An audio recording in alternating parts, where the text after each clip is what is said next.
arriería en Fredonia y Antioquia. Un pueblo, una región sin caminos sería tan extraño como un hombre sin huellas digitales. Minería y comercio fueron el matrimonio perfecto cuando el oro resultó ser el género comercial más práctico para transportar por largos y difíciles caminos. Fueron los arrieros quienes movilizaron toda la mercancía y cumplieron un papel mediador y estratégico. Iban y venían, permitiendo el comercio. La arriería ha estado presente en todos los momentos significativos de la vida económica de Antioquia, como comunicación, comercio, minería, importaciones, agricultura e industria. A pesar de las dificultades del transporte, que solo se hacía por mulas y a espalda de hombre, los extranjeros veían la provincia de Antioquia como una de las regiones con mayores ventajas para su colonización. Los arrieros establecieron una organización interna muy definida para transportar mercancía, a pesar de lo obsoleto de la técnica.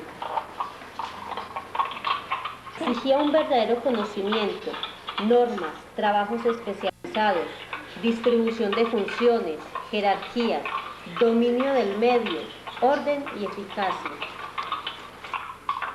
El arriero debía tener conocimiento sobre el tiempo, sentido de orientación, manejar habilidades culinarias, médicas, veterinarias, comerciales, domésticas, las técnicas de pesas y medidas.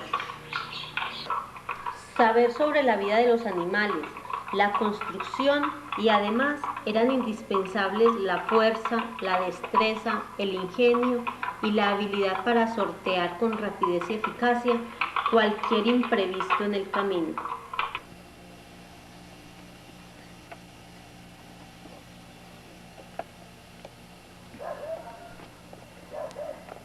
Nos encontramos acá con el señor don Ramón Alberto Obando, uno de los arrieros más antiguos de Fredonia, hijo y nieto de arrieros que estuvieron en el desarrollo de Fredonia. Don Ramón Alberto, ¿cuáles eran los primeros arrieros, los nombres de los primeros arrieros que tenía Fredonia? Juan Esteban Puerta, don Vidal Obando, Miguel Obando y Gabriel Sánchez, y así, y muchos por ahí, Manuel Restrepo de Piedra Verde, y muchos arrieros tuvieron pues que en este momento se me van. Dice don Gerardo Osorio, alias Primo, del municipio de Fredonia. La arriería, eso era el arte mío, las mulas, que las quería mucho. Con las mulas levanté mi familia, la eduqué, los alimenté bien y les di su vestido. ¿De qué parte traían la cerveza en ese tiempo a Fredonia? Traían la cerveza en cajas de Puerto Berrío, la costeña, pues por ejemplo la Águila, y esas cervezas venían en cajas, y de Medellín para estos pueblos. O sea que los arrieros de acá les tocaba desplazarse hasta Puerto Berrío. Y Dice Sapray, un viajero francés que vino al país a fines del siglo XIX. Los buques llegaban con las mercancías a las bodegas que habían en los puertos sobre el río Magdalena. En Antioquia fue Puerto Berrío y Puerto Nare los puntos principales de llegada. Uno que comunicaba con Medellín se llamaba Islitas. ¿A qué llevaban? llevaban café, y yo no sé, en ese tiempo no me acuerdo qué más exportaba. Pero Todo tipo de inversión estuvo vinculado a la necesidad de buscar y promover productos exportables. Como lo afirma José Antonio Ocampo, la agricultura fue una etapa más en la diversificación económica de los comerciantes, como el tabaco, el cacao y el café. El café cultivado en la zona montañosa del sur y suroeste no tenía otra forma de ser transportada sino a lomo de mula por caminos de herradura, elevando los costos de producción. Se dice que la mayor deuda de gratitud del café es para la mula por los fieles servicios. Y allá para acá traían muchas cosas, inclusive la mercancía que no la paños, no eran de aquí en Colombia, todo eso era mercancías. Paños y maquinaria. La maquinaria y los textiles de algodón, pañuelos de seda, guantes de seda. Lentes para leer con 2 lunas finas engastados en carey, brandy, paraguas de seda, ligas para señora, botones, lunas de espejos finas, tubos, sedazos, láminas de hierro, cianuro de potasio fundido, pilas de agua bendita y cerveza. El camino de Cisneros hacia adentro, cuenta usted que era muy duro. Ah, no, eso era muy duro, eran trochas donde daba mucha lidia caminar las mulas porque revolvían barrialeros y todo. Se caían mucho las mulas y muy estrechos, no era como ahora amplios, eran muy estrechos. ¿Y había peligro de que animales se comieran las mulas o no? Sí, había tigres, habían partes donde no podían largar las mulas muy lejos porque las comían tigres, por ejemplo, Amalfi, por Segovia, esas trochas, esas partes por ahí había mucho tigre, entonces se comían las mulas, tenía que cuidarlas o estar pendientes. Para los viajeros internarse en la provincia de Antioquia significaba desde el primer momento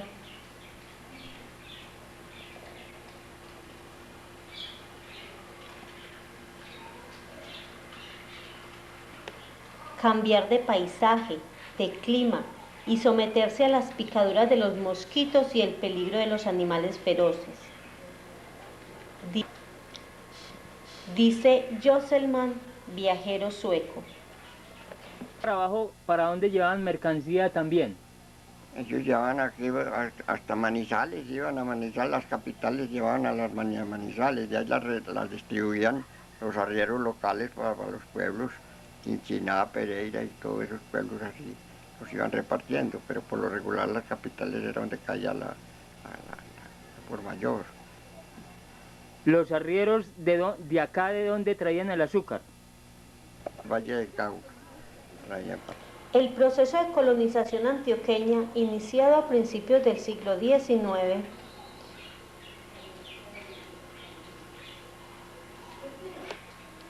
conllevó a la expansión de la frontera agrícola y a la construcción del camino que, saliendo de Medellín, pasaba por Río Negro, El Retiro, Abejorral, Aguadas, Pácora, Salamina, Neira, Manizales, Pereira y Cartago, llevando la misma mercancía que se traía de Puerto Berrío para Medellín. ¿Cuánto se demoraba un arriero en venir de Puerto Berrío a Fredonia y al Valle del Cauca, aproximadamente? Por ahí 20 días, 15 días. ¿20 o 15 días? 15 o 20 días.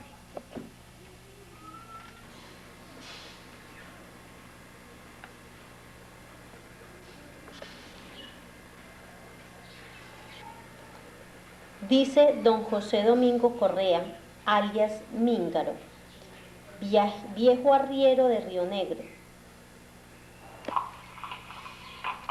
Hacíamos trabajadas de salir de aquí, hacer 85, 90 días de trabajada, no entrando al pueblo de nosotros, sino andando por los pueblos del suroeste, y a veces más días también.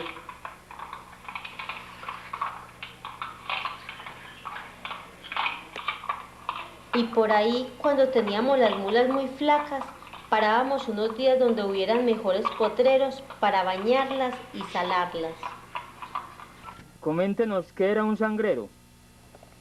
Un sangrero era le tocaba tirar el caballo de guía a la mulada y cargar en el caballo los comestibles como la comida que hacían en el camino y llegar al campamento donde toldaban y al primero que tenía que comenzar era hacer el almuerzo, la comida, lo que fuera el sangrero. Con ese fin era el sangrero, de 12 o 15 años, en fin, ya joven, para que pudiera hacer las cosas. Ese era el que le tocaba hacer la comida donde llegaban y cabrestear el caballo, que era el guía. Donde paraba ese caballo, paraba todas las mulas. Que Y por la mañana, ¿qué hora se levantaba el él sangrero? se levantaba adelante de los arrieros a recoger la mulada y donde fuera el potrero él le tocaba recoger las muladas al campamento. Donde lo estaba en el potrero, él se iba a recoger las muladas, la mulada que fuera para recogerla al enjalmadero, al aparejadero donde aparejaban las mulas. Y estaba la carga. ¿Y le tocaba hacer desayuno, no? Le tocaba hacer desayuno para irse antes de irse. Dice Míngaro, uno se iniciaba desde pequeño y empezaba de sangrero. Todo es así, un proceso de trabajo y de todo donde hubieran mulas, pues íbamos aprendiendo a manejar mulas hasta llegar a ser arriero.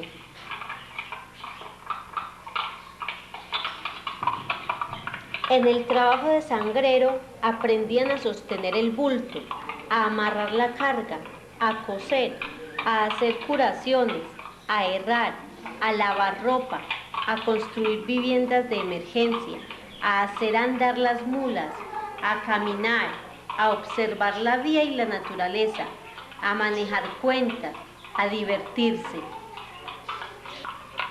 a negociar, a beber, a ser práctico, a conservar, a decidir y a guiar la mulada. ¿El almuerzo para un arriero qué era? ¿O dónde? ¿O cómo?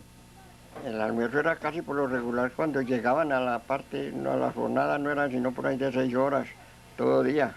No forzaban las mulas de 6 a 6, sino 5 o 6 horas de camino, lo máximo. Entonces ya descargaban a descansar las mulas y volvían al otro día. Y así se iban yendo por etapas. Dice don Gerardo Osorio, el sangrero cogía el caballo adelante y era el que llevaba el fiambre para 3 o 4 días. Ahí llevaban carne de tocino, frijoles que era lo que más gustaba y un buen viaje de arepas. También llevaban bizcochos de arriero, que era una cosa que lo preparaban 3 días antes de partir. También cargaban café, chocolate. A ese caballo lo llamaban catre, porque llevaba la comida, la cama y las ollas para hacer de comer en el camino. Hoy aquí, mañana allí, mañana para mañana allí, toldas que habían. Como aquí a Verde que había una tolda en el Cardal que llamaba el hotel, esa era una tolda principal para ellos toldar. La ciénaga, más allá de salir a la tolva, llamaba la ciénaga. Eso eran toldas donde llegaban ellos a descansar. Siempre había que hacer un alto en el camino, y más cuando la jornada comprendía el día entero.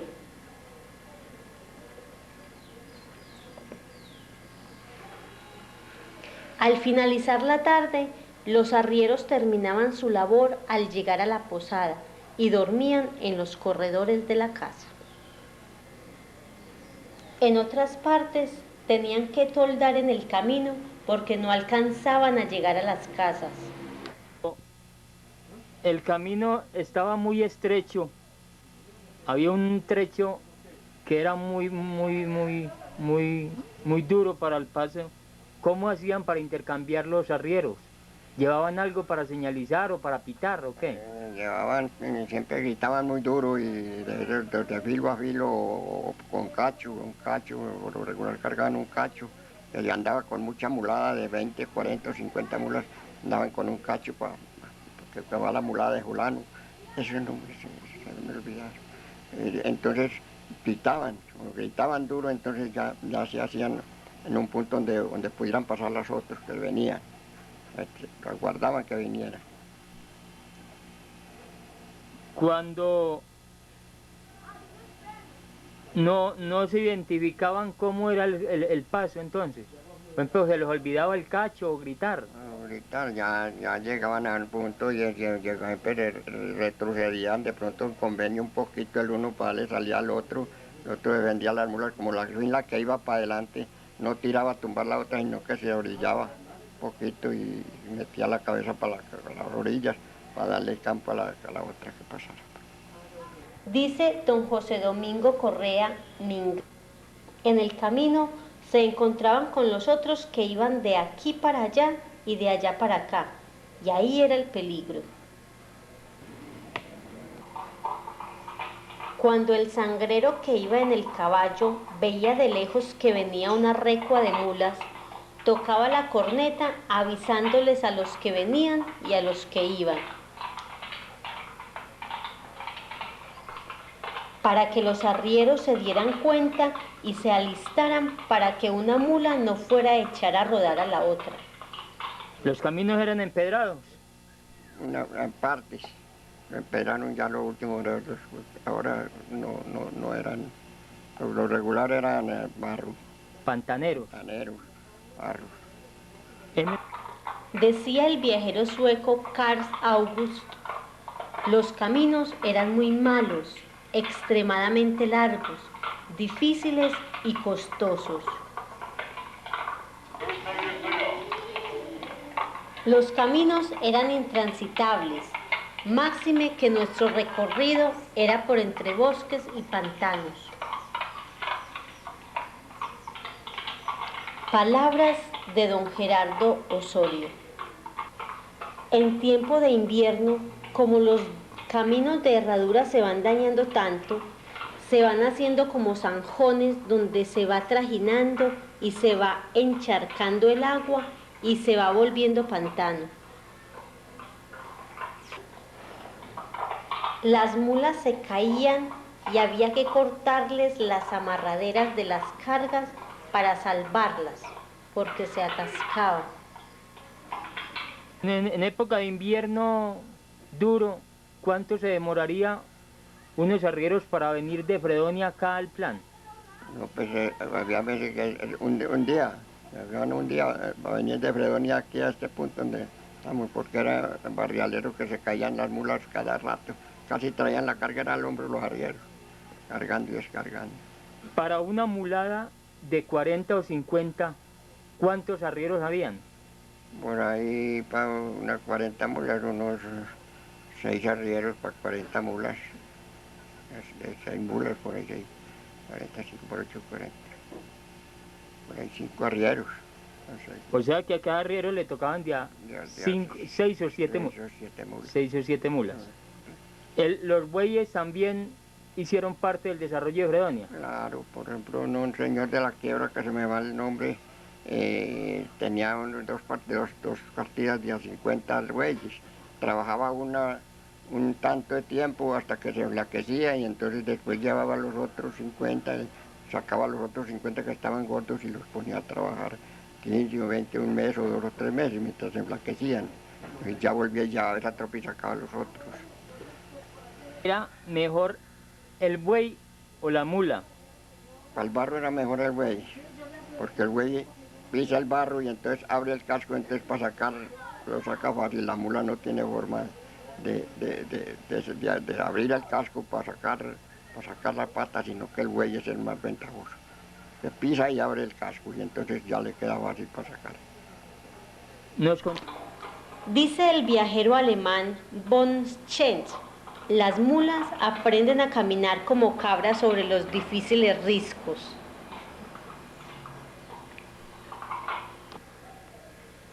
Las primeras referencias sobre arriería mencionan el buey que se usó por su gran resistencia y capacidad de andar por caminos muy difíciles.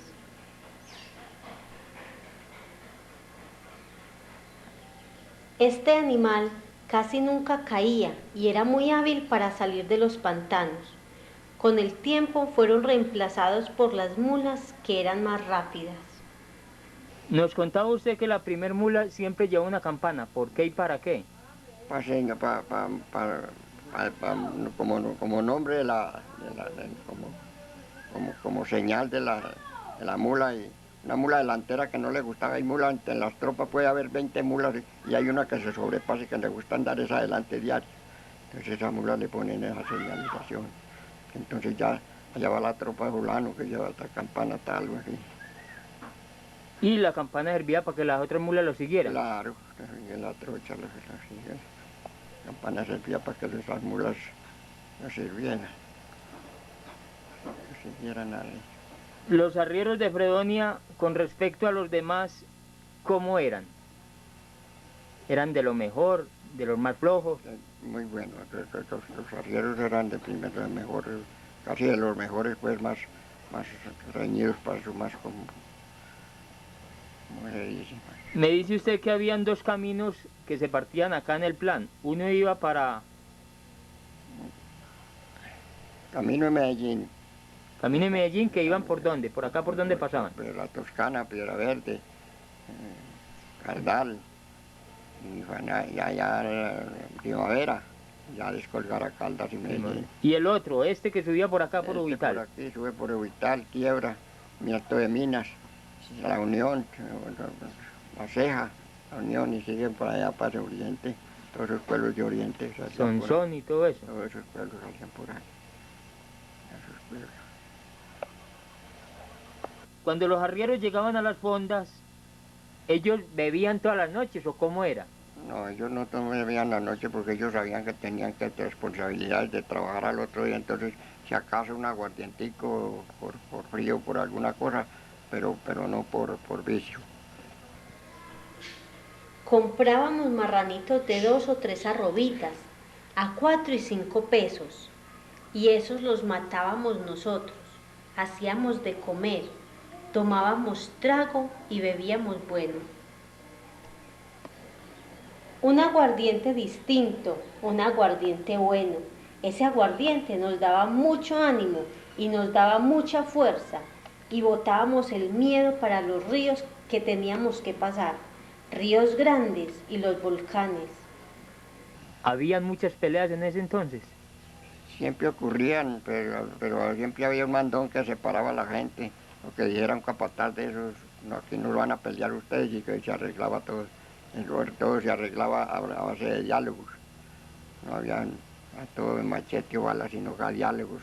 Cualquiera que ¿El capataz que usted habla era de la vereda o tenía mulas también? tenía mulas y por lo regular viajaba en esas tropas, pero siempre respetable por más, lo que llamaba más guapo. Más guapo. ¿Cómo? Narra don Gerardo Osorio. Muchas veces nos largábamos a tomar trago bastante porque eso daba mucha brega para uno emborracharse. Y entonces de pronto peleábamos, nos sacábamos hasta sangre y todo por cualquier pendejada de borrachera. Y después, hombre, pero ve a nosotros anoche con ese pereque. Hombre, a brutos que somos, no. Vamos a ayudarnos a trabajar, muchachos. Camine a ver, es lo mismo. ¿Cómo era la dormida de los arrieros en los corredores? Los arrieros llegaban y ponían la carga a tapar, como quien dice, para que les quedara como una piececita por dentro, para que les favoreciera el agua. Entonces les tapaba el agua, les tapaba el viento y el agua, por si llovía, entonces ahí no se mojaban ellos. La mayoría de los arrieros eran gente acomodada.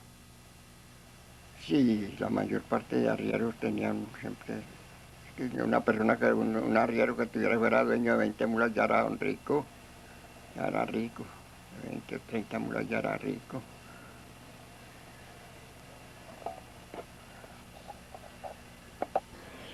En este comercio, asociado a la industria minera, se enriquecieron grandes familias.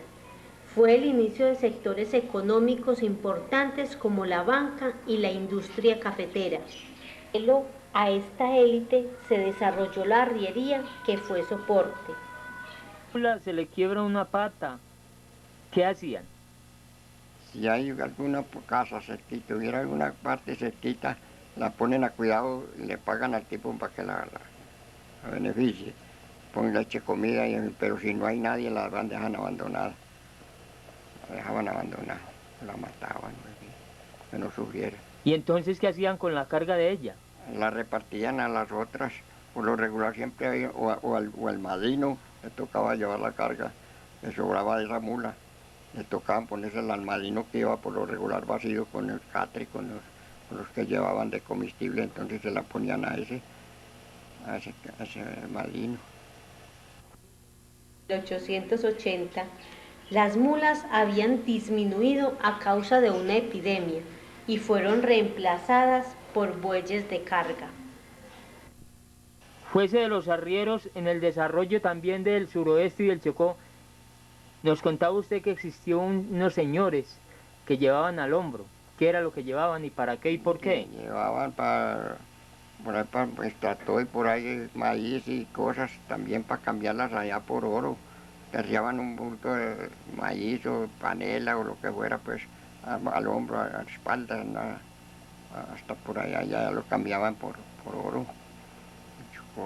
¿Eso era más duro o...? Más duro, claro, habían arrieros que les pelaba la espalda, habían arrieros, habían de esos Silleteros. silleteros que les pelaba la espalda. También existieron silleteros que transportaban gente. ¿Por qué? Porque una persona que no era capaz ya de tenerse en una bestia, entonces le hacían la silleta y la montaban a la espalda y lo llevaban fuera para el asilo, por no, en fin, donde el médico o alguna cosa distinta, o más cerquita, donde estuviera la familia más cerquita. Dice Humboldt, siendo pocas las personas acomodadas que tienen hábito de andar a pie en estos climas, y por caminos tan difíciles, 19 y 20 días seguidos, se hacen llevar en sillas que se colgaban los hombres a la espalda. Entre los arrieros existía mucha enemistad. Regular siempre habían pues cositas, pero no muy bravas, no muy exageradas, pues así, no. Eso más bien eran amigablemente. Los arrieros eran amigablemente siempre. Como seis arrieros solo en el camino lo encontramos, no habían disgustos casi. La gente siempre vivía más bien, muy bien. Palabras de primo. Íbamos varios compañeros, nos juntábamos, por ejemplo, usted tenía varias mulas, yo tenía otra cantidad. Hombre, ¿querés que nos juntemos?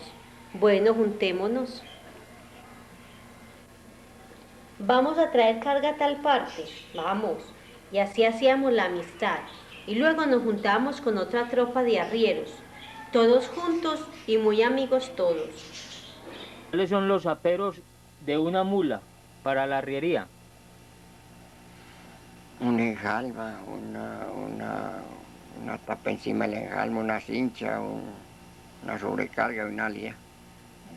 Digamos, dos partes de rejo, una lía, una sobrecarga.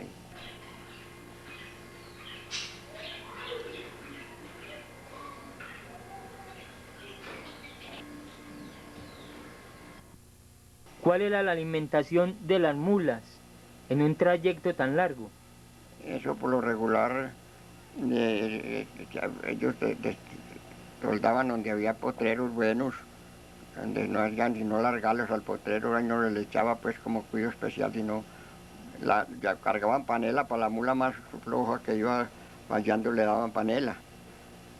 La mula más floja que iba pues como vallando, flaca, como con ganas de cansarse, le daban panela para que enfuertara. La alimentaban con panela. Dice don Gerardo Osorio, se les echaba panela, había que cuidarlas bien por la mañana antes de emprender el viaje y se les daba hierba y caña y bebida. Salvado con melaza, con miel, se les picaba sus canoadas de cuido. ¿Y cuál era la alimentación de los arrieros? ¿Qué comían ellos en especial o qué? Comían, eran muy amigos de los risoles, porque daba fuerza y panela y tocino en los risoles. Y había una parte un bizcocho que llamaban bizcocho cerrero, que aguantaba 15 días y no se descomponía. ¿Y qué era el bizcocho cerrero? ¿Qué era? Era como una cosa de harinas y cosas que lo hacían las viejas o las mujeres. Un bizcocho, como lo llamaban, bizcocho cerrero, y eso duraba 15 días y no le pasaba nada a descomponerse, sino que el diario permanecía. ¿Y de qué lo hacían? ¿De qué? ¿Harinas? ¿Qué? Harinas y cosas, lo mismo que el bizcocho actual, pero más duradero. ¿Qué es lo- Dice don Gerardo Osorio, el bizcocho cerrero consiste en poner a cocinar el maíz pelado en lejía, luego se muele y lo revuelven con chicharrón de empella, mantequilla con huevo y sal y forma las estaquitas. Las envuelve en hojas de plátano y las pone a cocinar en agua hirviendo. Este alimento puede durar un mes o más sin dañarse. ¿Qué es lo normal que lleve un arriero en el guarniel? Lleva lleva su martillo, su tenaza, lleva sus taos, lleva sus taos, sus naipes para jugar, o mientras se duermen, porque ellos no se trasnochan. Entonces llevan en eso, en el cuartel, por ahí, sus tabacos. Por lo regular todo arriero fumaba tabaco, Las novenas, casi todos, las novenas y todo. cartica de la novia, ¿o Practica no? la novia, así para leerla antes de dormirse. Y llevaban cosas, así, cositas así. Cabullas se echaban en el bolsillo, cabullas y todo, pues, aguja diaria y para poder, cualquier roto en un costal o en una tranca reventada, cabulla y aguja diaria.